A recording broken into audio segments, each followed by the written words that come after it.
How to fix Amazon orders not showing.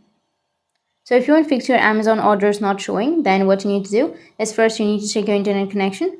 Once you check your internet connection, your problem might be fixed. But if that doesn't fix your problem, then the next thing you need to do is you just need to simply tap and hold on to that Amazon application, go with the app info, and under your app info, you need to go with storage and cache, and you need to go and clear the cache and also the storage. Once you clear the cache and the storage, now you just need to simply go back and your problem might be fixed. But if that still doesn't fix your problem, then here you will have the uninstall option. You just need to simply tap on uninstall. Once you uninstall, you need to go and again install it from your app store or your play store, and then your problem will be fixed. But even if that doesn't fix your problem, then you should move on to the next solution or the second solution. The second solution is to check the country from Amazon settings. The reason we do this is because the country we choose when we place an order may not match our current country. A lot of people on Reddit say that's why they are having problems. Your situation may be like the example I got from Reddit.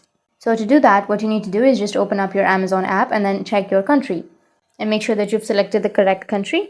And after that, you just need to simply press and hold on to that power button and then restart. And after restarting, your problem will be fixed. So that's it. That's how you can fix Amazon orders not showing. And if you have any questions, feel free to comment below. Thanks for watching.